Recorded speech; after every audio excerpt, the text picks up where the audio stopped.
आप सभी का हार्दिक अभिनंदन करता हूँ। मैं सर्वप्रथम पूज्य महाराज श्री के प्रति प्रणति निवेदन करता हूँ, जिनकी प्रेरणा और आशीर्वाद से यह आयोजन संभव हो सका है।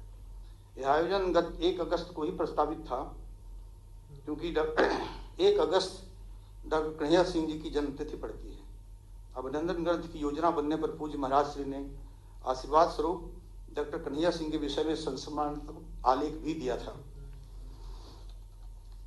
और आयोजन के लिए सहर्ष स्वीकृति प्रदान की थी। पर कोरोना नामक वैश्विक महामारी के कारण समस्त गतिविधियां ठप हो गईं, जिनके कारण यह कार्यक्रम भी प्रभावित हुआ।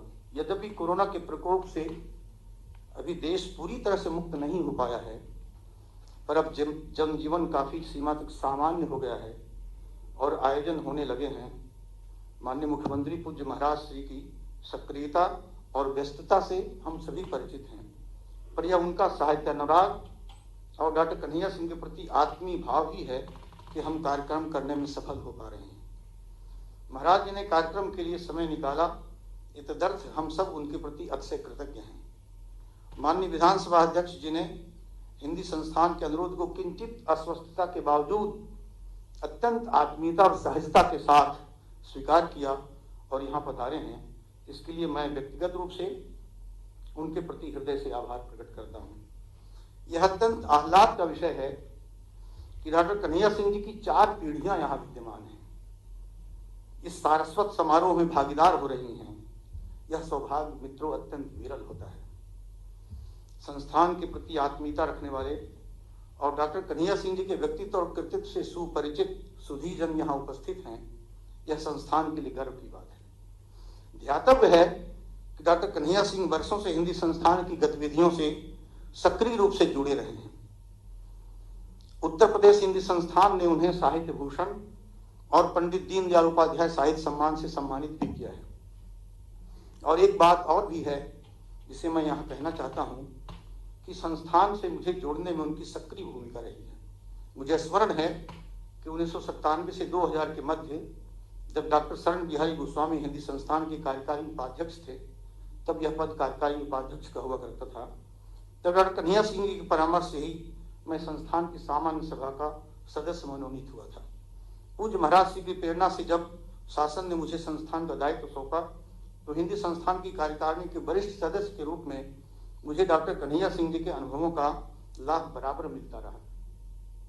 डॉक्टर कन्हैया सिंह जी आजमगढ़ की पुरानी पीढ़ी के साहित्यकारों की परंपरा में आते हैं। आजमगढ़ अयोध्या सिंह उपाध्याय हरिऔध, राहुल सांकृत्यायन, शांत प्रिय द्विवेदी, गुरुभक्त सिंह भक्त, आचार्य चंद्रवली पांडे और रामचरित उपाध्याय जैसे समर्पित साहित्य साधकों की जन्मभूमि और कर्मभूमि रहा है। अपने अध्ययन, अनुशीलन और अन्वेषण के वृत्त से डॉक्टर कन्हैया सिंह जी ने उस परंपरा का पुनरुत्थान और विकास किया है।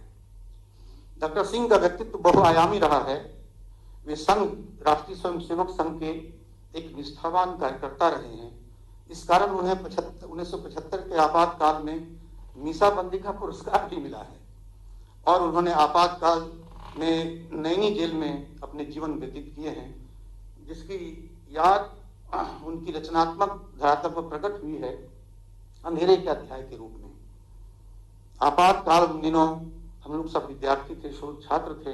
मित्रों, हमको याद है कि डॉक्टर भवानी प्रसाद मिश्र जो बड़े वरिष्ठ कवि हैं हिंदी के, उन्होंने संकल्प किया था कि हम रोज 3 कविताएं लिखेंगे और उनका संकलन उन्होंने प्रकाशित किया था त्रिकाल संध्या नाम से।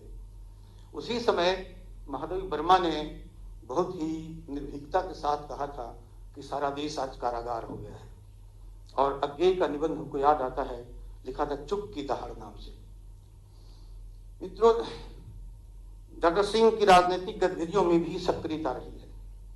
यही कारण है कि वह 35 वर्ष की आयु में आजमगढ़ नगर पालिका के अध्यक्ष चुने गए। इतनी कम आयु में आजमगढ़ की नगर पालिका के अध्यक्ष चुने जाने का रिकॉर्ड अभी भी बरकरार है। विभिन्न साहित्यिक सांस्कृतिक संस्थाओं से जुड़कर उन्होंने उन्हें गति प्रदान की है। मुझे याद है कि अखिल भारतीय साहित्य परिषद, जो भारतीय राष्ट्रवादी विचार परंपरा का वहन करती है, उस संस्था के साथ वो बहुत आरंभ से जुड़े रहे हैं और राष्ट्रीय महामंत्री के दायित्व का उन्होंने निर्वहन किया है और कुछ समय तक वो राष्ट्रीय कार्यकारी अध्यक्ष के रूप में भी काम करते रहे। वे एक बड़े आयोजन पुरुष भी रहे हैं, पर उनकी प्रकृत भूमि साहित्य की रही है। अब तक 40 से अधिक आलोचनात्मक, रचनात्मक तथा अनुसंधानपरक कृतियां उनकी प्रकाशित हो चुकी हैं। विभिन्न पुस्तकों का उन्होंने संपादन भी किया है, पर 2 क्षेत्र उनके विशेष रुचि के रहे हैं।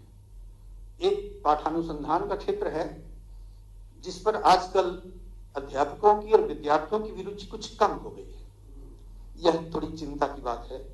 प्राचीन पांडुलिपियों के पाठ संशोधन का है, पाठ संपादन के सिद्धांत निरूपण का है, तथा दूसरा क्षेत्र मध्यकालीन हिंदी साहित्य, विशेषतः सूफी साहित्य के अनुशीलन का है। पाठ संपादन के सिद्धांत और हिंदी पाठानुसंधान उनकी 2 बड़ी महत्वपूर्ण पुस्तकें हैं, जो देश के विभिन्न विश्वविद्यालयों के स्नातकोत्तर पाठ्यक्रम में स्वीकृत हैं। पांडुलिपियों के पाठ संशोधन का कार्य मित्रों अत्यंत दुष्कर कार्य है। यह श्रम साध्य भी है। हस्तलेखों को पढ़ना और गहन अध्ययन, अध्यवसाय, व्याकरण बोध, शब्द बोध और शब्दार्थ बोध की मांग करता है।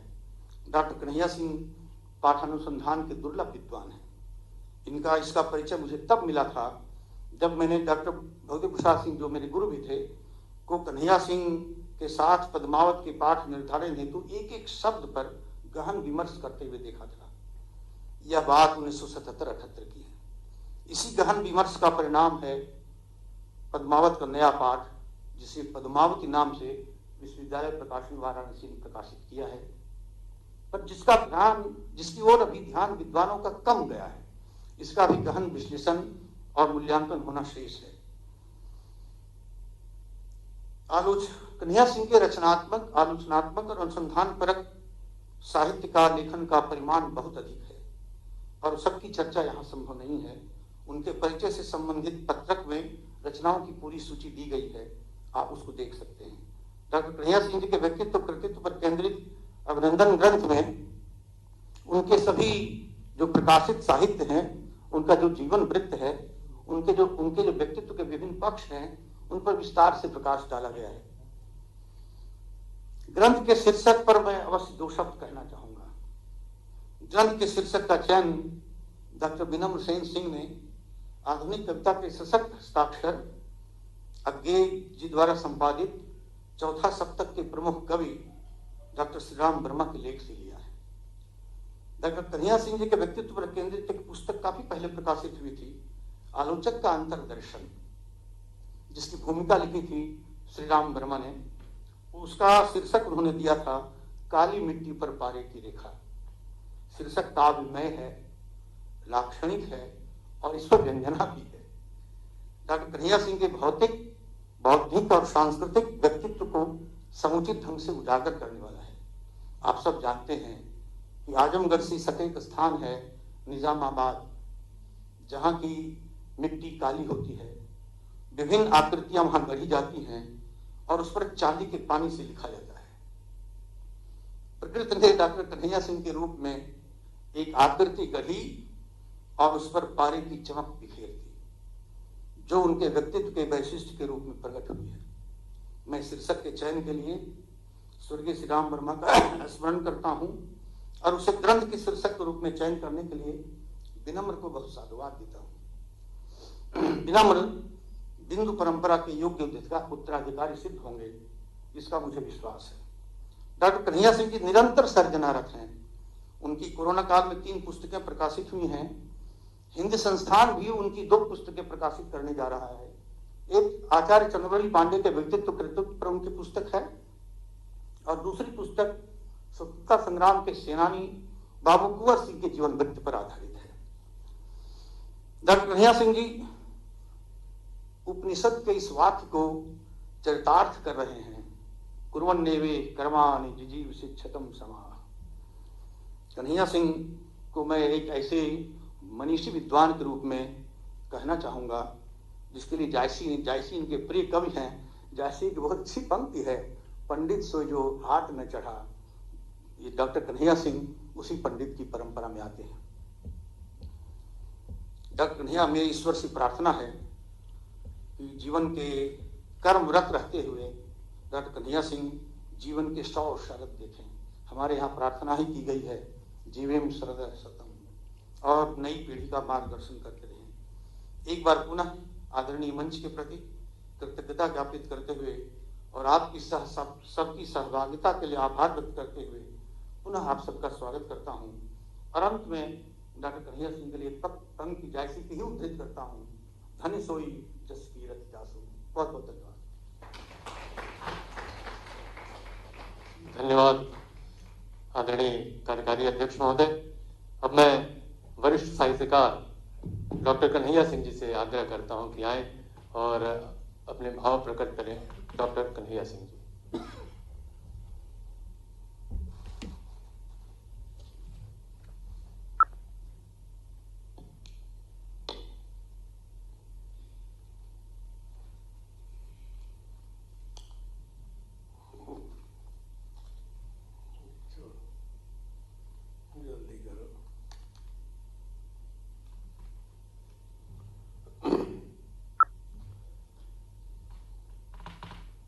विश्व विद्वान, दर्शन, साहित्य और राजनीति के पुरोधा आदरणीय हृदय नारायण जी दीक्षित, जो इस समारोह की अध्यक्षता कर रहे हैं, उनको मैं नमन करता हूं, उनका मैं आभारी हूं। मित्रों, योगी जी का आशीर्वाद मेरे जीवन की बड़ी भारी पूंजी है। यह आशीर्वाद की धारा प्रातः स्मरणीय महंत दिग्विजयनाथ जी से चली, पूज्य वैद्यनाथ जी ने उसे आगे बढ़ाया और योगी आदित्यनाथ जी ने उस धारा को और भी प्रबल वेग से प्रवाहित करके मुझे बहुत ही संतोष दिया, बड़ी ही शांति दी। और मैं योगी जी के चरणों में अपना नमन करते हुए एक बात कहना चाहता हूं कि योगी जी ने कोरोना की लड़ाई में लड़कर उसको मृतप्राय कर दिया। तरह तरह के लोक हितकारी योजनाओं के द्वारा ऐसा काम किया है जिसमें एक विधि योजना अभी सामने आई है, जिसमें गरीब लड़कों को भी IAS होने का मौका मिलेगा। मैं सारी योजनाओं की चर्चा नहीं करूंगा, किंतु इसके कारण एक मुहावरा चल गया है, योगी मॉडल। प्रधानमंत्री और प्रांतों से कहते हैं कि योगी मॉडल से काम करो। ऐसे योगी जी का आशीर्वाद मुझे प्राप्त हुआ है, आज भी प्राप्त हो रहा है। ये मेरे लिए बहुत बड़ा संबल है। योगी जी ने अपने कामों से एक ऐसी छवि बनाई है कि विभिन्न प्रांतों में इनको व्याख्यान के लिए नियोजित किया जाता है, आमंत्रित किया जाता है। वो दिन दूर नहीं है जब वो विश्व मंच से अभिनव विवेकानंद के रूप में सारे संसार को भारत का संदेश देंगे। मित्रों, इस कार्यक्रम के नियोजक, प्रायोजक, हिंदी संस्थान के कार्यकारी अध्यक्ष प्रोफेसर सदानंद प्रसाद गुप्त और श्रीमान श्रीकांत जी मिश्र हैं। मैं इन लोगों को साधुवाद देता हूं और यह बात बहुत दावे के साथ कह सकता हूं कि प्रोफेसर सदानंद गुप्त ने हिंदी संस्थान को ऐसे बड़े आयाम पर लाके खड़ा किया है, एक ऐसी बड़ी रेखा खींची है जो सारे भारत के साहित्यिक संस्थानों में सबसे बड़े स्थान पर रहने वाले संस्थानों में हिंदी संस्थान की गणना हो रही है। मैं उनको सम्मान व्यक्त करते हुए उनके प्रति अपना आभार व्यक्त करता हूं। आज के इस कार्यक्रम में उपस्थित सभी सज्जनों, सभी देवियों, सारे विद्वानों, सारे विदुषी महिलाओं और कुछ युवा वर्ग और बच्चे हैं, इनको प्रणाम। सब लोगों को उनको आशीर्वाद देते हुए ये जरूर कहूंगा कि आज उत्तर प्रदेश के लोकायुक्त श्रीमान दिनेश कुमार सिंह जी इस कार्यक्रम में उपस्थित हैं। उनकी उपस्थिति से मुझे बड़ी प्रसन्नता है, मैं बड़ा आह्लादित हूं। यह राजकमल प्रकाशन दिल्ली और लोक भारती प्रकाशन प्रयागराज के स्वामी अशोक माहेश्वरी के पुत्र आमोद माहेश्वरी आज इस कार्यक्रम में उपस्थित हैं। आज लोकार्पित होने वाली सारी पुस्तकें इनके ही संस्थान से प्रकाशित हैं। मैं उन्हें आशीर्वाद देता हूं कि अपने संस्थान को दिन पर दिन उन्नत के पद पर अग्रसर करें। मित्रों, अपने बारे में केवल इतना ही कहूंगा कि मुझ जैसे साधारण आदमी का ऐसे असाधारण लोगों के द्वारा सम्मान किया जाना, ये मेरे लिए बड़ा आश्चर्यजनक है।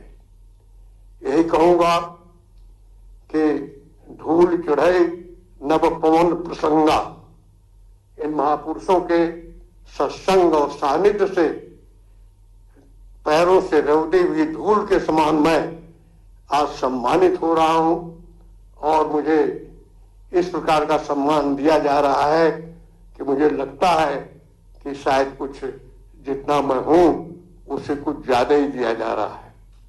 इन्हीं शब्दों के साथ मैं आप सभी को प्रणाम करता हूं, नमन करता हूं। धन्यवाद आदरणीय महोदय।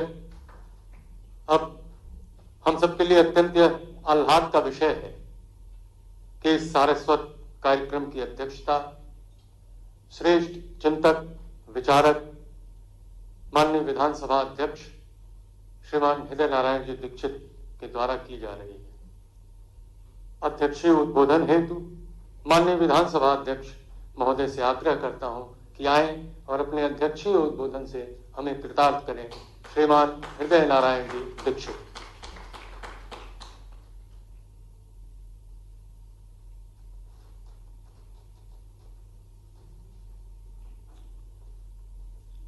आदरणीय मुख्यमंत्री जी, हिंदी संस्थान के अध्यक्ष डॉक्टर सदानंद जी,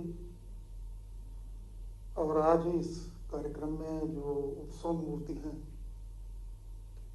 जिनकी चर्चा हम कर रहे हैं बड़ी देर से, ऐसे श्रद्धेय डॉक्टर कन्हैया सिंह जी, इस सभागार में उपस्थित सभी प्रिय और आदरणीय महानुभाव, भाई और बहनों, इस कार्यक्रम के फौरन बाद माननीय मुख्यमंत्री जी को जाना है और मुझे उस कार्यक्रम की जानकारी है, तो इसलिए मैं केवल कर्मकांड और अनुष्ठान के रूप में ही 2-3 मिनट की अपनी बात कहूंगा। पहली बात है कि दुनिया के किसी भी देश की संस्कृति, दर्शन और मेधा, इसकी माप वहां के साहित्यकारों, कलाकारों, प्रतिष्ठित लोगों द्वारा होती है। सामान्यतया तो संख्या बहुत बड़ी होती किसी देश की, लेकिन उस देश की सांस्कृतिक चेतना को झकझोरने और बार बार झाड़ पोंछ कर साफ करने, इस दृष्टि से सार्जक अपना काम किया करते हैं, और सर्जक जितना ही ज्यादा काम करते हैं उतना ही ज्यादा उस देश की संस्कृति, उस देश की तर्क शक्ति उस देश की जिजीविका उतना ही ज्यादा सक्षम, शक्तिशाली और ज्ञान संपन्न होती है। हमारे देश में बहुत प्राचीन काल से साहित्य सृजन की परंपरा है और इस परंपरा की विशेषता है कि वो केवल रस रंजन नहीं है, यह साहित्य आनंदित करने वाला ही नहीं है। ये इस देश की हजारों वर्ष पुरानी परंपरा, संस्कृति, रीति नीति, विचार, सोचने का ढंग, उस सबको साथ लेकर चलता है, डोलता हुआ। इस दृष्टि से इस देश की कवि परंपरा, साहित्य परंपरा और उसमें भी जो लोग डटे हुए हैं, उनका अध्ययन बहुत जरूरी है। डॉक्टर कन्हैया सिंह जी इसी परंपरा के कवि, और मैं पहले से परिचित नहीं था। माननीय मुख्यमंत्री जी ने बताया था काफी 1 महीना पहले कि एक कार्यक्रम करना है, सदानंद जी ने मिलकर बताया था। कन्हैया सिंह जी की किताबें, तो उनको देखते हुए विविधता की तरफ ध्यान देना चाहिए। वो जायसी पर लिख रहे हैं तो पूरा जायसी का सूफीवाद ले आते हैं, और वो इतिहास की चर्चा करते हैं तो चंद्रवली पांडे आ जाते हैं, राहुल सांकृत्यायन आ जाते हैं, जबकि चंद्रवली पांडे की इतिहास दृष्टि और राहुल जी की इतिहास दृष्टि भिन्न है, जो मैं समझ पाया। मैं साधारण गांव का कार्य करता हूं, मेरा अध्ययन विश्वविद्यालय का नहीं है, दोनों के भिन्न है। इसी तरह जो पाठ्यालोचन का काम है, पाठ का विश्लेषण, वो इस सीमा तक आगे जाता है कि जहां पर भाषा विज्ञान अपने हथियार डालने लगता है। भाषा विज्ञान के क्षेत्र में दुनिया में सबसे बड़े आदमी नोम चॉम्स्की माने जाते हैं, अमेरिका के रहने वाले।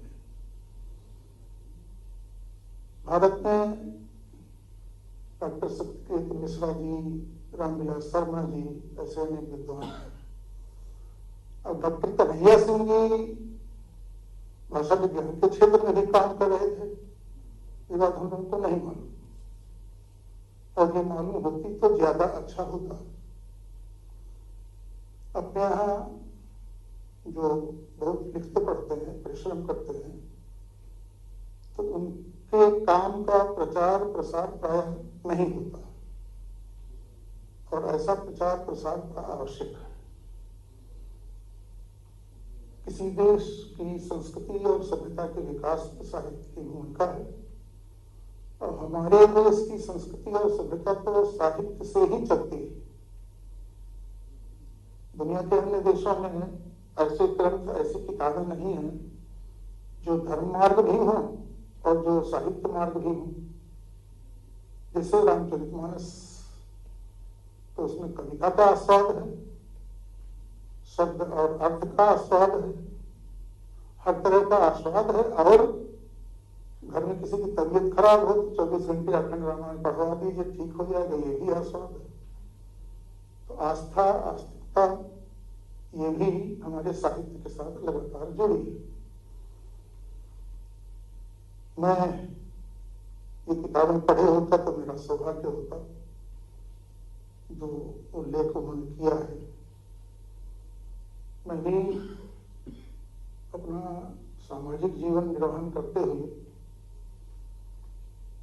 मैंने लगभग 30 किताबें पढ़ी हैं, लिखी हैं भिन्न भिन्न विषयों पर, वैचारिक विषयों पर। तो हम जानते हैं कि एक किताब लिखने में कितना समय लगता है, कितना परेशानी होती है। और हमारे वरिष्ठ, इनकी 40 किताबें, 40 ना, 40 से अधिक, और इनकी जवानी भी अभी वैसे ही है, बसंत वाली और बसंत। तो हमारी बहुत शुभकामनाएं कि ये खूब लिखें, पुनर्नवा शक्ति इनके भीतर बढ़े, हम दोनों का मार्गदर्शन करते रहें। मैं प्रति ढेर सारी शुभकामनाओं सहित उनके श्री चरणों में प्रणाम करता हूँ कि उनकी शक्ति और ज्ञान की, विज्ञान की, प्रज्ञान की मुझे भी मिले। इन शब्दों के साथ मैं बहुत आभारी हूँ। मुझे पहले बताया था मुझे कार्यक्रम की जानकारी है, नहीं तो माइक मिल गया था तो लोग बोलते हैं। तो सबको सादर प्रणाम।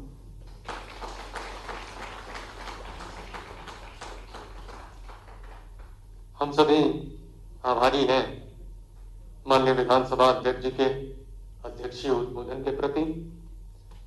डॉक्टर कन्हैया सिंह जी के व्यक्तित्व एवं कृतित्व पर आधारित अभिनंदन ग्रंथ काली मिट्टी पर पारे की रेखा का लोकार्पण होना है। साथ ही डॉक्टर कन्हैया सिंह जी द्वारा लिखित 3 पुस्तकों महायोगी गोरखनाथ जीवन और दर्शन, आलोचना के प्रत्यय इतिहास और विमर्श तथा संस्मरणों का आलोक का लोकार्पण होना है। महाराज जी से आग्रह है कि लोकार्पण करें। पहले संचार तंत्र से जुड़े हुए बंधु, मैं अपनी तथा हिंदी संस्थान की ओर से आप सभी का हार्दिक अभिनंदन करता हूं। मैं सर्वप्रथम पूज्य महाराज श्री के प्रति प्रणति निवेदन करता हूं, जिनकी प्रेरणा और आशीर्वाद से यह आयोजन संभव हो सका है। यह आयोजन गत 1 अगस्त को ही प्रस्तावित था, क्योंकि 1 अगस्त डॉक्टर कन्हैया सिंह जी की जन्मतिथि पड़ती है। अभिनंदन ग्रंथ की योजना बनने पर पूज्य महाराज श्री ने आशीर्वाद स्वरूप डॉक्टर कन्हैया सिंह के विषय में संस्मरणात्मक आलेख भी दिया था, और आयोजन के लिए सहर्ष स्वीकृति प्रदान की थी। पर कोरोना नामक वैश्विक महामारी के कारण समस्त गतिविधियां ठप हो गईं, जिनके कारण यह कार्यक्रम भी प्रभावित हुआ। यद्यपि कोरोना के प्रकोप से अभी देश पूरी तरह से मुक्त नहीं हो पाया है, पर अब जनजीवन काफी सीमा तक सामान्य हो गया है और आयोजन होने लगे हैं। माननीय मुख्यमंत्री पूज्य महाराज श्री की सक्रियता और व्यस्तता से हम सभी परिचित हैं, पर यह उनका साहित्य अनुराग और डॉक्टर कन्हैया सिंह के प्रति आत्मीय भाव ही है कि हम कार्यक्रम करने में सफल हो पा रहे हैं। महाराज जी ने कार्यक्रम के लिए समय निकाला, इतदर्थ हम सब उनके प्रति अतिशय कृतज्ञ हैं। माननीय विधानसभा अध्यक्ष जी ने हिंदी संस्थान के अनुरोध को किंचित अस्वस्थता के बावजूद अत्यंत आत्मीयता और सहजता के साथ स्वीकार किया और यहाँ पधारे हैं। इसके लिए मैं व्यक्तिगत रूप से उनके प्रति हृदय से आभार प्रकट करता हूँ। यह अत्यंत आह्लाद का विषय है कि डॉक्टर कन्हैया सिंह जी की 4 पीढ़ियां यहाँ विद्यमान हैं, इस सारस्वत समारोह में भागीदार हो रही हैं। यह सौभाग्य मित्रों अत्यंत विरल होता है। संस्थान के प्रति आत्मीयता रखने वाले और डॉक्टर कन्हैया सिंह जी के व्यक्तित्व और कृतित्व से सुपरिचित सुधीजन यहाँ उपस्थित हैं। यह संस्थान के लिए गर्व की बात है। ध्यातव्य है कि डॉक्टर कन्हैया सिंह वर्षों से हिंदी संस्थान की गतिविधियों से सक्रिय रूप से जुड़े रहे हैं। उत्तर प्रदेश हिंदी संस्थान ने उन्हें साहित्य भूषण और पंडित दीनदयाल उपाध्याय साहित्य सम्मान से सम्मानित भी किया है। और एक बात और भी है जिसे मैं यहाँ कहना चाहता हूँ कि संस्थान से मुझे जोड़ने में उनकी सक्रिय भूमिका रही है। मुझे स्मरण है कि 1997 से 2000 के मध्य जब डॉक्टर शरण बिहारी गोस्वामी हिंदी संस्थान के कार्यकारी उपाध्यक्ष थे, तब यह पद कार्यकारी उपाध्यक्ष का हुआ करता था। तब डॉक्टर कन्हैया सिंह जी के परामर्श से ही मैं संस्थान की सामान्य सभा का सदस्य मनोनीत हुआ था। पूज्य महाराज श्री की प्रेरणा से जब शासन ने मुझे संस्थान का दायित्व सौंपा, तो हिंदी संस्थान की कार्यकारिणी के वरिष्ठ सदस्य के रूप में मुझे डॉक्टर कन्हैया सिंह जी के अनुभवों का लाभ बराबर मिलता रहा। डॉक्टर कन्हैया सिंह जी आजमगढ़ की पुरानी पीढ़ी के साहित्यकारों की परंपरा में आते हैं। आजमगढ़ अयोध्या सिंह उपाध्याय हरिऔध, राहुल सांकृत्यायन, शांत प्रिय द्विवेदी, गुरुभक्त सिंह भक्त, आचार्य चंद्रवली पांडे और रामचरित उपाध्याय जैसे समर्पित साहित्य साधकों की जन्मभूमि और कर्मभूमि रहा है। अपने अध्ययन, अनुशीलन और अन्वेषण के वृत्त से डॉक्टर कन्हैया सिंह जी ने उस परंपरा का पुनरुत्थान और विकास किया है। डॉक्टर सिंह का व्यक्तित्व बहुआयामी रहा है। वे संघ, राष्ट्रीय स्वयंसेवक संघ के एक निष्ठावान कार्यकर्ता रहे हैं। इस कारण उन्हें 1975 के आपातकाल में मीसाबंदी का पुरस्कार भी मिला है और उन्होंने आपातकाल में नैनी जेल में अपने जीवन व्यतीत किए हैं, जिसकी याद उनकी रचनात्मक धरातल पर प्रकट हुई है अंधेरे के अध्याय के रूप में। आपातकाल दिनों हम लोग सब विद्यार्थी थे, शोध छात्र थे। मित्रों, हमको याद है कि डॉक्टर भवानी प्रसाद मिश्र जो बड़े वरिष्ठ कवि हैं हिंदी के, उन्होंने संकल्प किया था कि हम रोज 3 कविताएं लिखेंगे और उनका संकलन उन्होंने प्रकाशित किया था त्रिकाल संध्या नाम से। उसी समय महादेवी वर्मा ने बहुत ही निर्भीकता के साथ कहा था कि सारा देश आज कारागार हो गया है।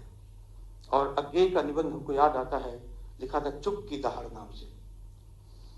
मित्रों, डॉक्टर सिंह की राजनीतिक गतिविधियों में भी सक्रियता रही है। यही कारण है कि वो 35 वर्ष की आयु में आजमगढ़ नगर पालिका के अध्यक्ष चुने गए। इतनी कम आयु में आजमगढ़ की नगर पालिका के अध्यक्ष चुने जाने का रिकॉर्ड अभी भी बरकरार है। विभिन्न साहित्यिक सांस्कृतिक संस्थाओं से जुड़कर उन्होंने उन्हें गति प्रदान की है। मुझे याद है कि अखिल भारतीय साहित्य परिषद, जो भारतीय राष्ट्रवादी विचार परंपरा का वहन करती है, उस संस्था के साथ वो बहुत आरंभ से जुड़े रहे हैं और राष्ट्रीय महामंत्री के दायित्व का उन्होंने निर्वहन किया है और कुछ समय तक वो राष्ट्रीय कार्यकारी अध्यक्ष के रूप में भी काम करते रहे हैं। वे एक बड़े आयोजन पुरुष भी रहे हैं, पर उनकी प्रकृत भूमि साहित्य की रही है।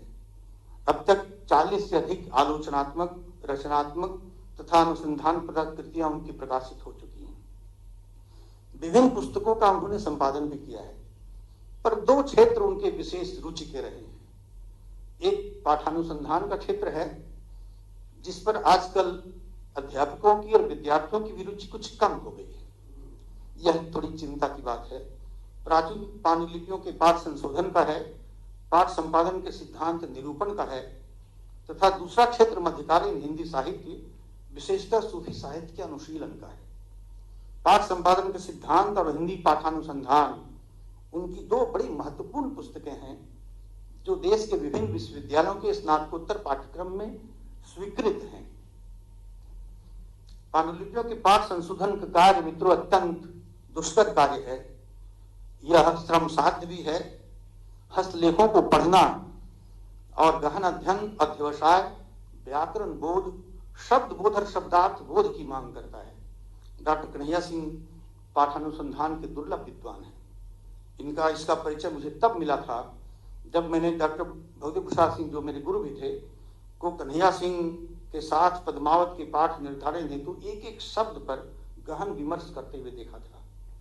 यह बात 1977-78 की है। इसी गहन विमर्श का परिणाम है पद्मावत का नया पाठ, जिसे पद्मावती नाम से विश्वविद्यालय प्रकाशन वाराणसी ने प्रकाशित किया है, पर जिसकी ओर अभी ध्यान विद्वानों का कम गया है। इसका भी गहन विश्लेषण और मूल्यांकन होना शेष है। कन्हैया सिंह के रचनात्मक, आलोचनात्मक और अनुसंधानपरक साहित्य का लेखन का परिमाण बहुत अधिक है और सबकी चर्चा यहाँ संभव नहीं है। उनके परिचय से संबंधित पत्रक में रचनाओं की पूरी सूची दी गई है, आप उसको देख सकते हैं। डॉक्टर कन्हैया सिंह जी के व्यक्तित्व कृतित्व पर केंद्रित अभिनंदन ग्रंथ में उनके सभी जो प्रकाशित साहित्य हैं, उनका जो जीवन वृत्त है, उनके जो व्यक्तित्व के विभिन्न पक्ष हैं, उन पर विस्तार से प्रकाश डाला गया है। ग्रंथ के शीर्षक पर मैं अवश्य 2 शब्द कहना चाहूंगा। ग्रंथ के शीर्षक का चयन डॉक्टर विनम्र सेन सिंह ने आधुनिक कविता के सशक्त हस्ताक्षर अज्ञेय जी द्वारा संपादित चौथा सप्तक के प्रमुख कवि डॉक्टर श्रीराम वर्मा के लेख से लिया है। डॉक्टर कन्हैया सिंह जी के व्यक्तित्व पर केंद्रित एक पुस्तक काफी पहले प्रकाशित हुई थी, आलोचक का अंतर्दर्शन, जिसकी भूमिका लिखी थी श्रीराम वर्मा ने। उसका शीर्षक उन्होंने दिया था काली मिट्टी पर पारे की रेखा। शीर्षक काव्यमय है, लाक्षणिक है और इस पर व्यंजना भी है।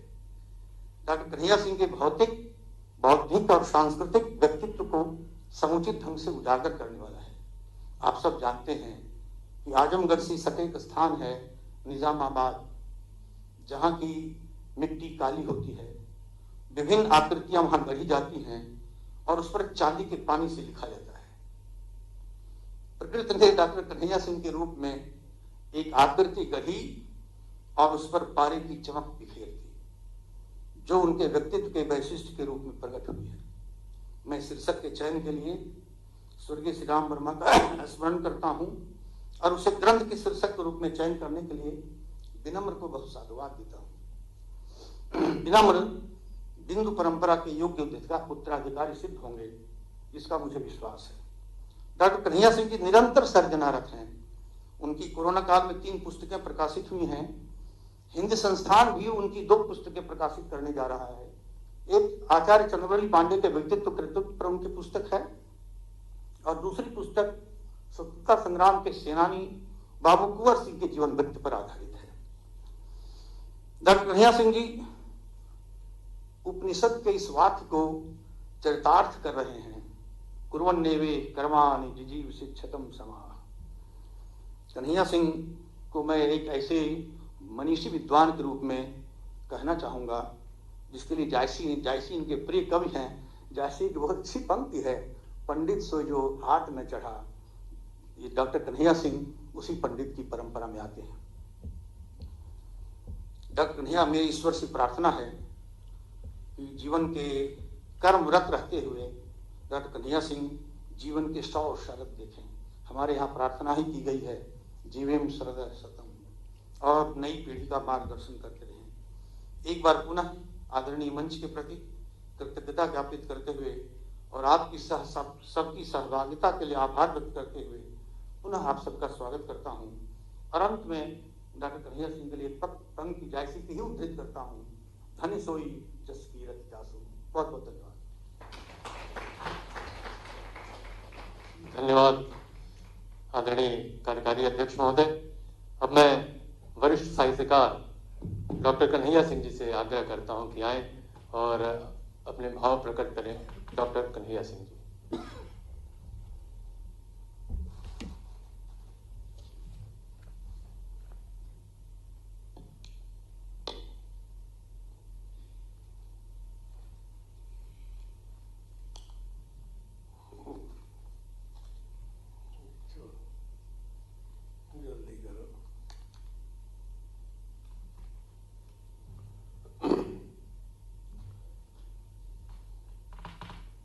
विश्व विद्वान,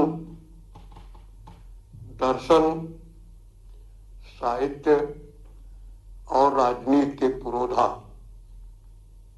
आदरणीय हृदय नारायण जी दीक्षित, जो इस समारोह की अध्यक्षता कर रहे हैं, उनको मैं नमन करता हूं, उनका मैं आभारी हूं।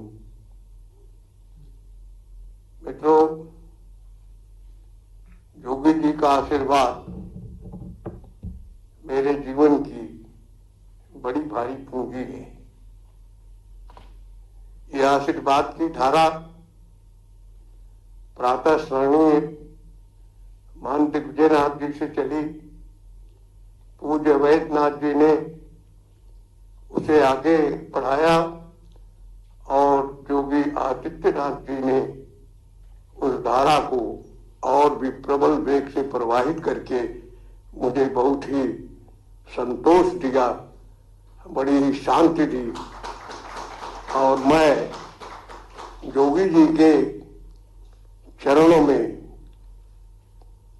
अपना नमन करते हुए एक बात कहना चाहता हूं कि योगी जी ने कोरोना की लड़ाई में लड़कर उसको मृतप्राय कर दिया। तरह तरह के लोक हितकारी योजनाओं के द्वारा ऐसा काम किया है जिसमें एक अभ्युदय योजना अभी सामने आई है, जिसमें गरीब लड़कों को भी IAS होने का मौका मिलेगा। मैं सारी योजनाओं की चर्चा नहीं करूंगा, किंतु इसके कारण एक मुहावरा चल गया है, योगी मॉडल। प्रधानमंत्री और प्रांतों से कहते हैं कि योगी मॉडल से काम करो। ऐसे योगी जी का आशीर्वाद मुझे प्राप्त हुआ है, आज भी प्राप्त हो रहा है। ये मेरे लिए बहुत बड़ा संबल है। योगी जी ने अपने कामों से एक ऐसी छवि बनाई है कि विभिन्न प्रांतों में इनको व्याख्यान के लिए नियोजित किया जाता है, आमंत्रित किया जाता है। वो दिन दूर नहीं है जब वो विश्व मंच से अभिनव विवेकानंद के रूप में सारे संसार को भारत का संदेश देंगे। मित्रों, इस कार्यक्रम के नियोजक प्रायोजक हिंदी संस्थान के कार्यकारी अध्यक्ष प्रोफेसर सदानंद प्रसाद गुप्त और श्रीमान श्रीकांत जी मिश्र हैं। मैं इन लोगों को साधुवाद देता हूं और यह बात बहुत दावे के साथ कह सकता हूं कि प्रोफेसर सदानंद गुप्त ने हिंदी संस्थान को ऐसे बड़े आयाम पर लाके खड़ा किया है, एक ऐसी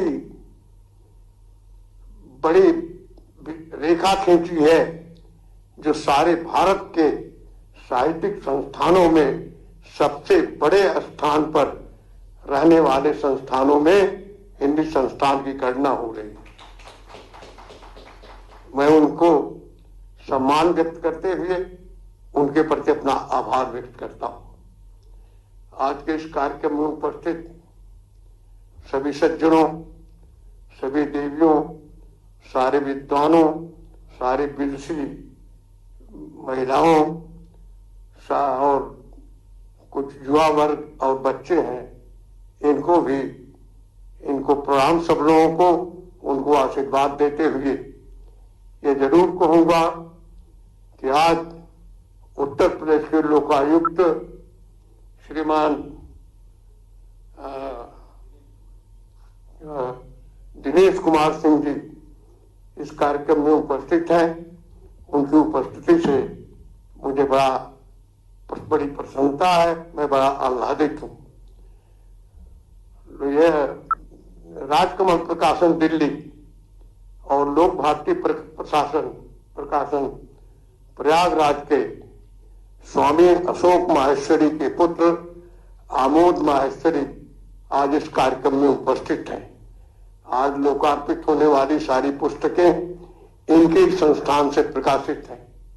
मैं उन्हें आशीर्वाद देता हूं कि अपने संस्थान को दिन पर दिन उन्नत के पद पर अग्रसर करें।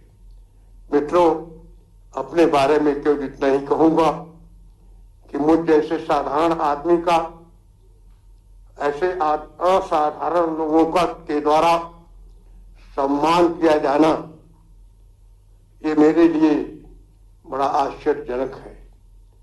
यही कहूंगा कि धूल चढ़े नव पवन प्रसंगा, इन महापुरुषों के सत्संग और सानिध्य से पैरों से रौदी हुई धूल के समान मैं आज सम्मानित हो रहा हूं और मुझे इस प्रकार का सम्मान दिया जा रहा है कि मुझे लगता है कि शायद कुछ जितना मैं हूं उससे कुछ ज्यादा ही दिया जा रहा है। इन्हीं शब्दों के साथ मैं आप सभी को प्रणाम करता हूं, नमन करता हूं। धन्यवाद आदरणीय महोदय।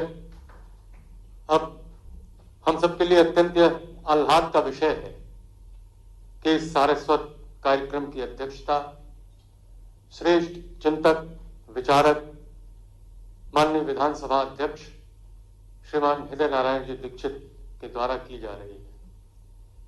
अध्यक्षीय उद्बोधन हेतु माननीय विधानसभा अध्यक्ष महोदय से आग्रह करता हूं कि आए और अपने अध्यक्षीय उद्बोधन से हमें कृतार्थ करें। श्रीमान हृदय नारायण जी दीक्षित।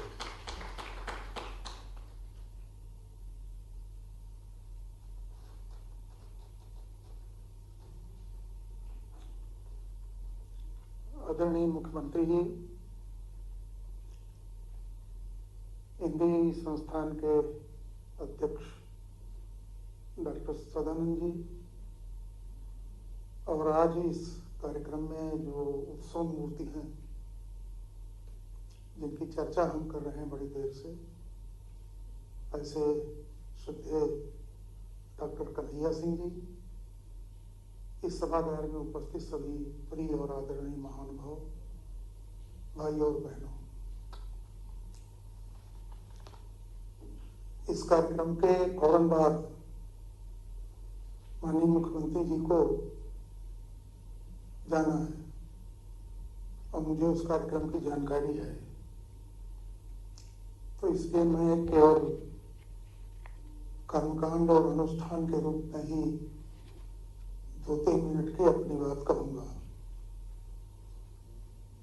पहली बात है कि दुनिया के किसी भी देश की संस्कृति, दर्शन और मेधा, इसकी माप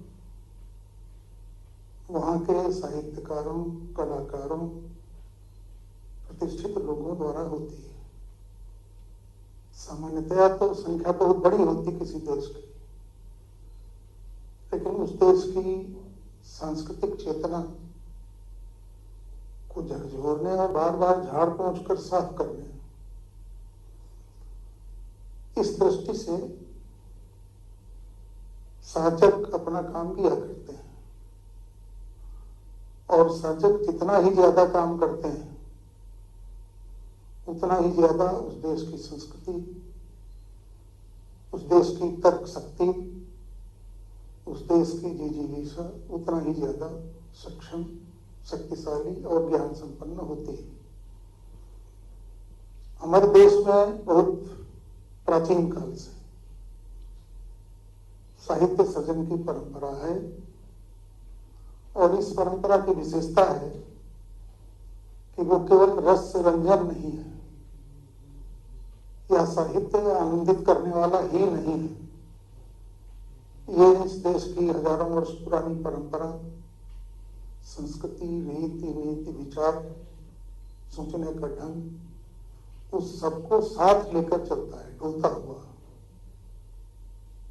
इस दृष्टि से इस देश की कवि परंपरा, साहित्य परंपरा और उसमें भी जो लोग डटे हुए हैं, उनका अध्ययन बहुत जरूरी है। डॉक्टर कन्हैया सिंह जी इसी परंपरा के कवि, और मैं पहले से परिचित नहीं था। माननीय मुख्यमंत्री जी ने बताया था काफी 1 महीना पहले कि एक कार्यक्रम करना है। सदानंद जी ने मिलकर बताया था। कन्हैया सिंह जी की किताबें, तो उनको देखते हुए विविधता की तरफ ध्यान देना चाहिए। वो जायसी पर लिख रहे हैं तो पूरा जायसी का सूफीवाद ले आते हैं, और वो इतिहास की चर्चा करते हैं तो चंद्रवली पांडे आ जाते हैं, राहुल संकृतायन आ जाते हैं, जबकि चंद्रवली पांडे की इतिहास दृष्टि और राहुल जी की इतिहास दृष्टि भिन्न है, जो मैं समझ पाया। मैं साधारण गांव का कार्य करता हूँ, मेरा अध्ययन विश्वविद्यालय का नहीं है, दोनों के भिन्न है। इसी तरह जो पाठ्यालोचन का काम है, पाठ का विश्लेषण, वो इस सीमा तक आगे जाता है कि जहां पर भाषा विज्ञान अपने हथियार डालने लगता है। भाषा विज्ञान के क्षेत्र में दुनिया में सबसे बड़े आदमी नोम चोम्स्की माने जाते हैं, अमेरिका के रहने वाले।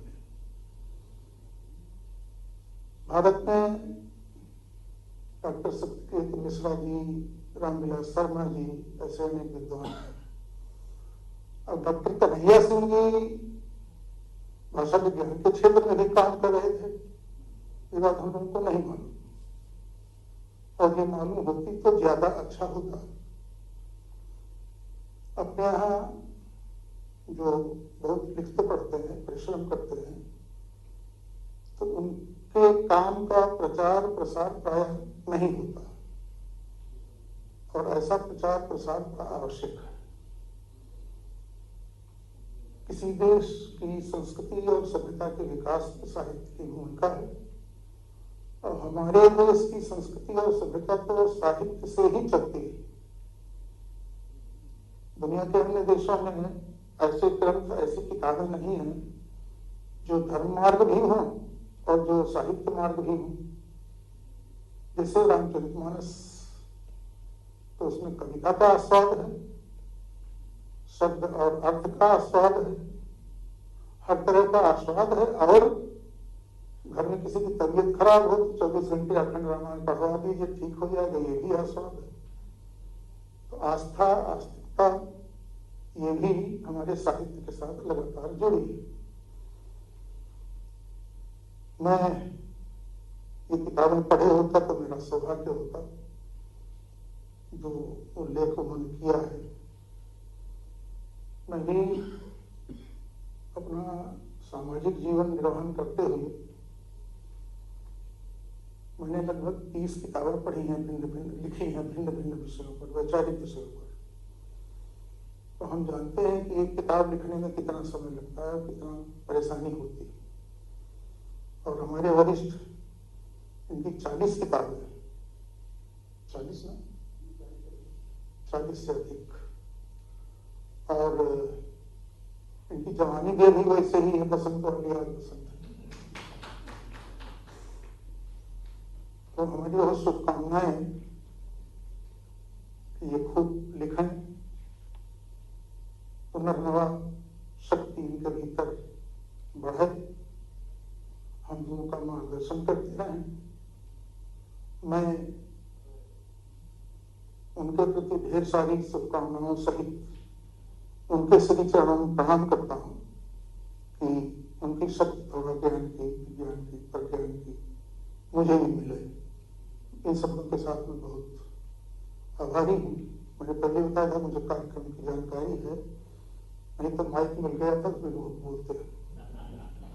तो सबको सादर प्रणाम।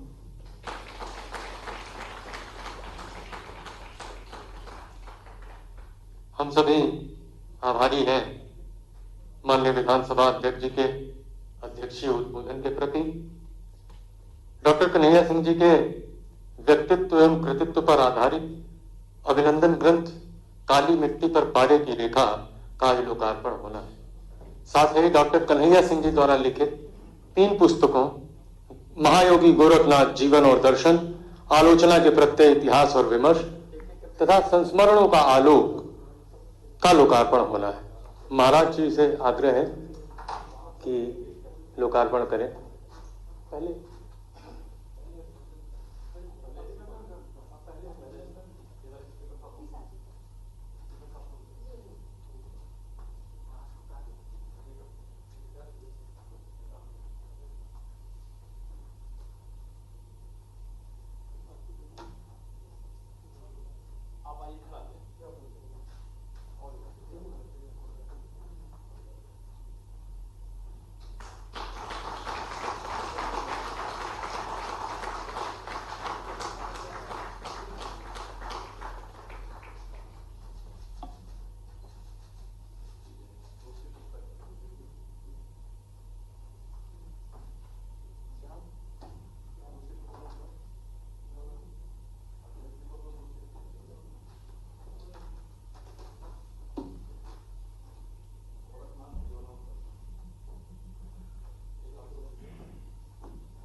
मैं पूज्य महाराज जी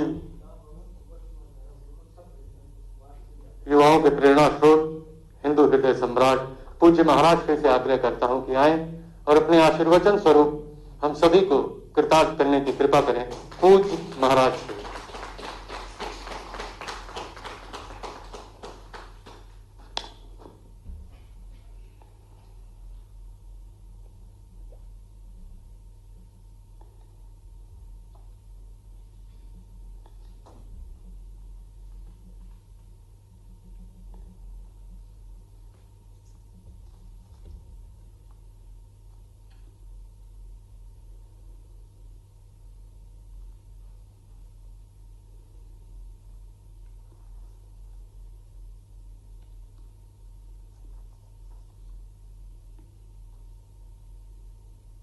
सुविख्यात साहित्यकार और समाजसेवी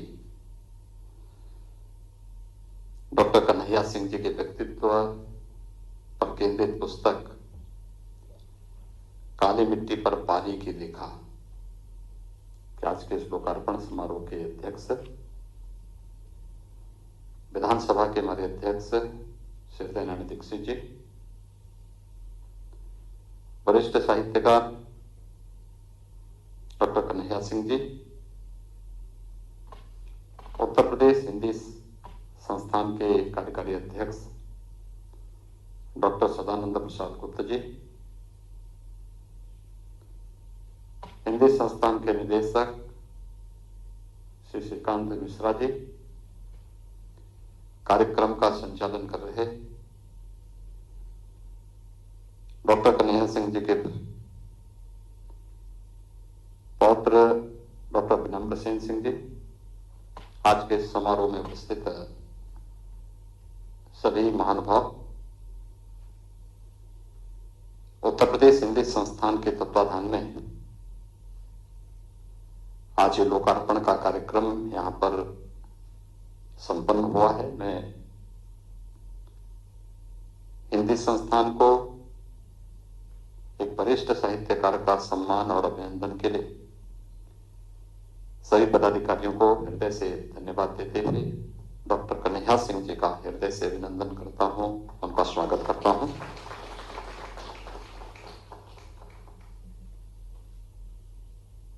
डॉक्टर कन्हैया सिंह जी से मेरा स्वयं का संवाद पिछले 27-28 वर्षों से, यानी मेरे गोरखपीठ में आगमन के साथ ही जिन कुछ प्रमुख लोगों के साथ मेरा प्रथम संवाद हुआ था, और मैं डॉक्टर कन्हैया सिंह जी एक हैं। गोरखपीठ के अनन्य भक्त होने के साथ ही वहां की परंपरा के साथ पिछले 6 दशकों से उनका जुड़ाव रहा है। वे केवल एक साहित्यकार ही नहीं है, एक समाजसेवी भी है। और आजमगढ़ जैसे जनपद में उन्होंने जिस क्षेत्र में कार्य किया है अत्यंत अभिनंदनीय है। उनका व्यक्तित्व बहुआयामी है। अगर डॉक्टर कन्हैया सिंह जी आज अपने 85 वर्ष के वसंत पूरा करके 86वें वर्ष में प्रवेश किए हैं,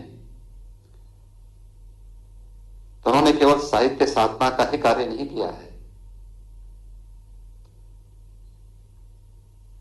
पेशे से एक विधि प्रवक्ता से अपने सार्वजनिक जीवन की शुरुआत करते हैं और बाद में हिंदी साहित्य के क्षेत्र में उन्होंने नए नए पद बढ़ाते हुए अपने आप को स्थापित किया और अपनी लेखनी के माध्यम से इस क्षेत्र को भी एक नई दिशा दी। लेकिन उससे पहले हम देखते हैं वे सिबली नेशनल कॉलेज के छात्र संघ के अध्यक्ष भी रहे, आजमगढ़ नगर पालिका के अध्यक्ष भी रहे, उत्तर प्रदेश भाषा संस्थान के कार्यकारी अध्यक्ष के रूप में भी उन्होंने कार्य किया। अनेक उन साहित्यिक, सामाजिक और राष्ट्रीय चिंतन की धारा को एक नई दिशा देने वाले उन सभी मंचों पर अपनी सशक्त उपस्थिति के माध्यम से कभी भी अपने आप को इन सभी गतिविधियों से, जिसको एक कालखंड के दौरान लोग छुपाते थे, अपनी पहचान छुपाते थे, उनके सामने कभी वो दृश्य नहीं रहा या कोई इस प्रकार का मौका नहीं रहा कि वे कुछ छुपा सके। वे जैसे थे उसी रूप में उन्होंने अपने आप को प्रस्तुत किया और मजबूती के साथ अपनी बातों को रखने में कहीं भी किसी मंच में कोई संकोच भी नहीं किया। मुझे याद है आज से 15 साल 20 साल पहले जब हम लोग आजमगढ़ जाते थे, उस समय भारतीय जनता पार्टी या हमारे सांस्कृतिक संगठनों के लिए आजमगढ़ थोड़ा बहुत कंटीली धरती हो गई थी और बड़ा चुनौतीपूर्ण स्थिति होता था। उस समय हम लोगों को जो कुछ 2 4 6 चेहरे आजमगढ़ में मिलने के लिए आते थे या जिनसे हम मुलाकात कर पाते थे, उनमें से डॉक्टर कन्हैया सिंह जी एक है। मुझे याद है उन स्थितियों में भी वे हमेशा उसी स्थिति में, जब डॉक्टर विनम्र सेन सिंह जी ने मेरे सामने इस बात को रखा कि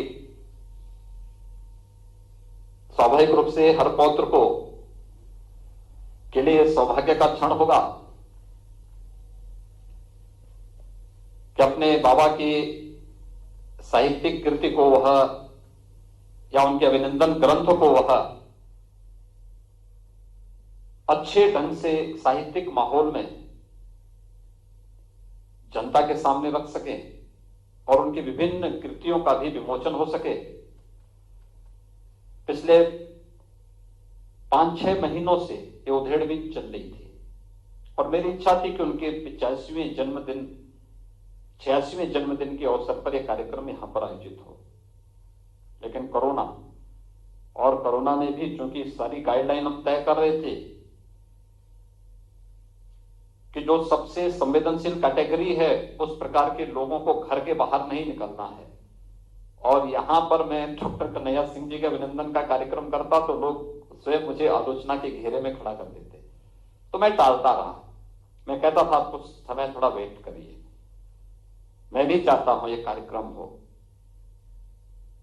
और उस कार्यक्रम में मैं स्वयं भी भाग लेना चाहता हूं, मैं स्वयं भी उसमें अपनी उपस्थिति इस कार्यक्रम के माध्यम से रखना चाहता हूं, क्योंकि मुझे मालूम है जब मुझे अपने पूज्य गुरुदेव के अभिनंदन ग्रंथ को प्रकाशित करवाना था,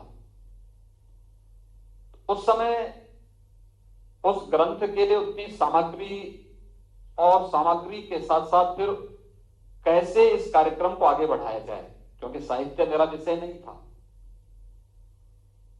लेकिन उसमें कैसे एक अच्छा अभिनंदन ग्रंथ बने और उस अभिनंदन ग्रंथ के विमोचन के कार्यक्रम को फिर हम आगे बढ़ा सके। तो उस समय डॉक्टर कन्हैया सिंह जी सामने आए थे। उन्होंने कहा कि नहीं, इस कार्यक्रम को किया जाना चाहिए और जैसे भी कहेंगे, जिस प्रकार से कहेंगे, गोरखपुर में कुछ समय स्टे करने के लिए वहां पर मुझे रुकना भी पड़ेगा, तो मैं गोरखपुर में रुक करके इस कार्यक्रम को वहां पर संपन्न करने में योगदान दूंगा। और डॉक्टर सदानंद गुप्ता जी ने जब उस कार्य को, उस गुरुतर दायित्व को अपने हाथों में लिया, तो उनके सहयोग के लिए और मार्गदर्शन के लिए जो चेहरा सबसे पहले सामने आया था उसमें डॉक्टर कन्हैया सिंह जी थे। तो मेरी हार्दिक इच्छा थी कि वह एक कार्यक्रम हम लोगों ने गोरखपुर में किया था, उस समय कोरोना नहीं था, कार्यक्रम बड़ा था, भव्य था। वह कार्यक्रम गोरखपुर में जो संपन्न हुआ था, उस कार्यक्रम के साथ ही एक अच्छा कार्यक्रम डॉक्टर कन्हैया सिंह जी के जीवन के 85 वसंत संपन्न होने के बाद भी उन्होंने अपनी लेखनी की साधना निरंतर आगे चल रही है। इस कार्यक्रम के साथ हम सब जुड़ सकें और उस जुड़ाव के ही क्रम में आज हम सब यहां पर एकत्र हैं। हम लोग सब जानते हैं कि पिछले 1 वर्ष से पूरा देश भी, पूरी दुनिया भी वैश्विक महामारी कोरोना से जूझ रही है। संक्रमण की रफ्तार काफी कम हुई है, लेकिन खतरा भी टला नहीं है। भारत ने 2 स्वदेशी वैक्सीन बना दिए हैं, वैक्सीन लगने के कार्यक्रम भी चल रहे हैं, युद्ध स्तर पर चल रहा है, लेकिन बीमारी तो बीमारी होती है। बचाव उसका सर्वोत्तम उपाय होता है। सावधानी के प्रति जागरूकता हमें इन बीमारियों से बचाव का रास्ता दिखाता है और यह अभी भी हमें पालन करना होगा। कोरोना समाप्त भी हो जाएगा, वैक्सीन लगने के बाद भी हमें सावधानी और सतर्कता तो बनाए रखनी ही पड़ेगी। और उस सावधानी और सतर्कता के लिए जो हाई रिस्क कैटेगरी है, उस हाई रिस्क कैटेगरी में अभी भी हम लोगों को याद रखना होगा कि 11-12 मार्च से विद्यालय बंद हुए थे बेसिक शिक्षा परिषद के। अभी तक हम लोग उन्हें प्रारंभ नहीं कर पाए। हमने 6ठी से लेके 8वीं तक और उससे ऊपर की क्लासेस प्रारंभ की हैं। 9वीं क्लास से लेकर के ऊपर की क्लासेस हमारी प्रारंभ हुई थी अक्टूबर-नवंबर में, और अभी इसी माह हम लोगों ने 6ठी से लेके 8वीं तक की भी क्लासेस आधी स्ट्रेंथ के साथ प्रारंभ शुरू किया है। लेकिन 1ली से 5वीं और आंगनबाड़ी के जो केंद्र हमारे हैं, जिन्हें हम इस बार प्री प्राइमरी के रूप में प्रारंभ करना चाहते थे, वे अभी भी नहीं प्रारंभ हो पाए हैं। इसलिए ये सतर्कता और सावधानी हमें आगे भी रखनी पड़ेगी और इसमें समाज की जागरूकता अत्यंत बड़ी भूमिका के साथ सामने आएगा। तो मेरे सामने एक चुनौती थी कि कैसे हम कोरोना के संक्रमण को भी रोकें और साथ साथ इस कार्यक्रम को भी यहां पर संपन्न कर सकें। और मुझे प्रसन्नता है कि डॉक्टर कन्हैया सिंह जी जैसे वरिष्ठ साहित्यकार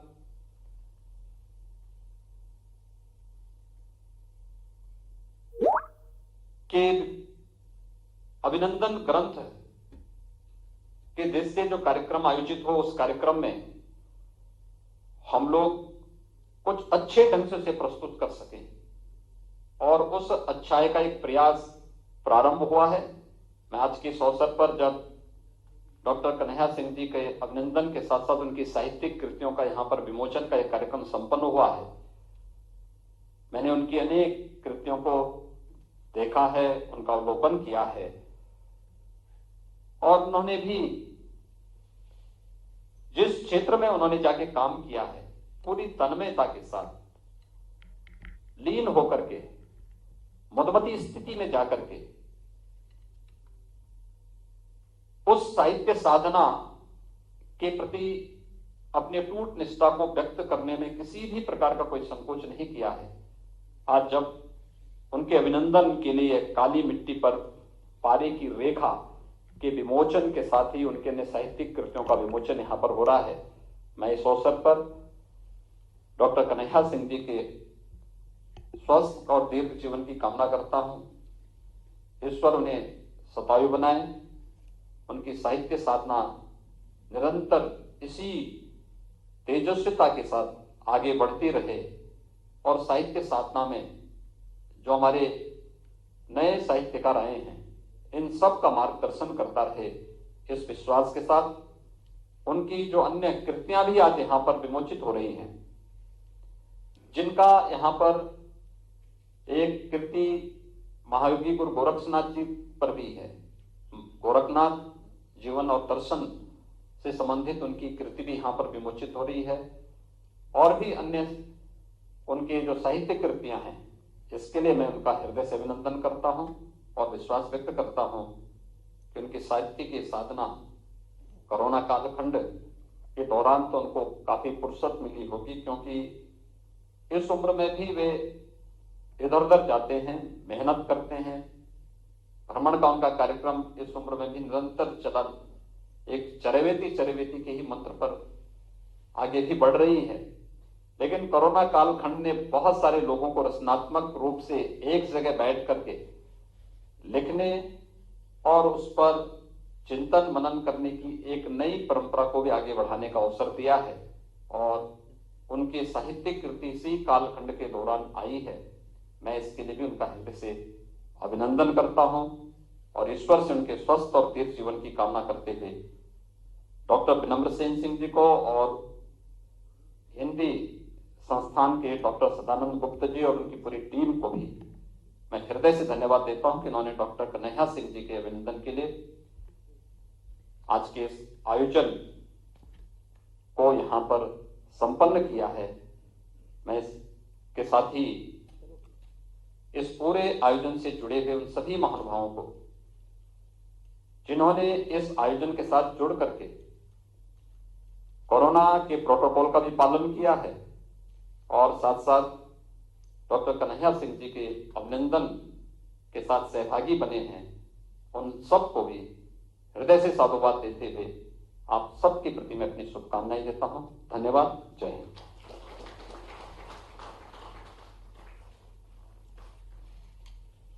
हम सभी भाग्यशाली हैं कि पूज्य महाराज श्री के आशीर्वचन हमें प्राप्त हुए।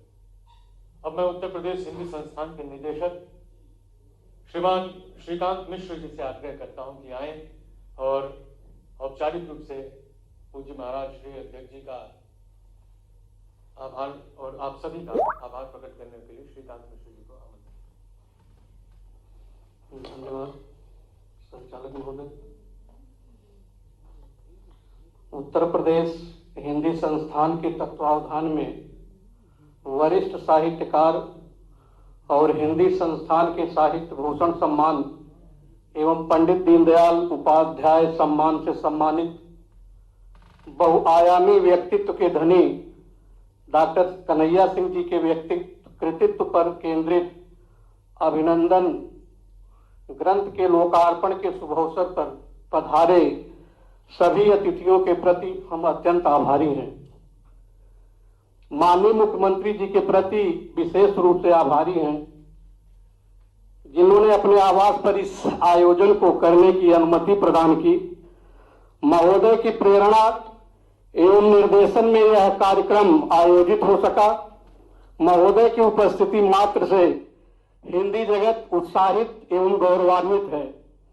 हम विशेष आभारी हैं श्री हृदय नारायण दीक्षित जी, माननीय विधानसभा अध्यक्ष के प्रति, जिन्होंने समारोह के अध्यक्ष के रूप में पधार कर कार्यक्रम की शोभा बढ़ाई।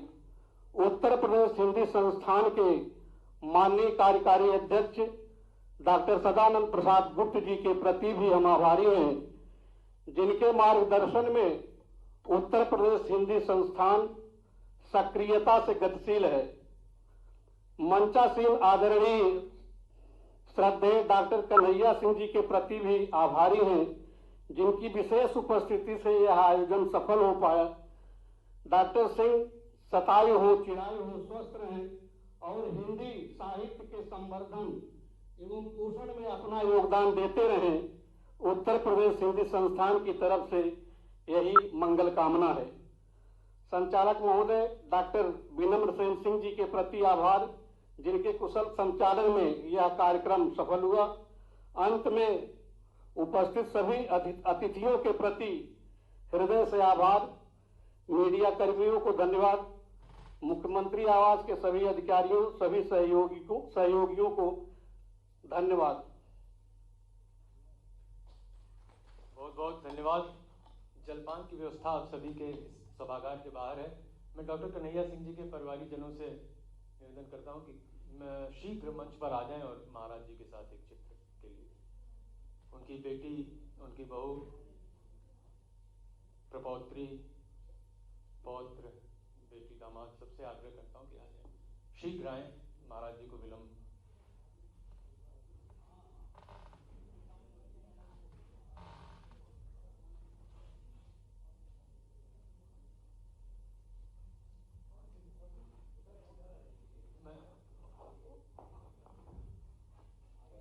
उप लोकायुक्त महोदय से भी आग्रह है कि मंच पर आ जाएं।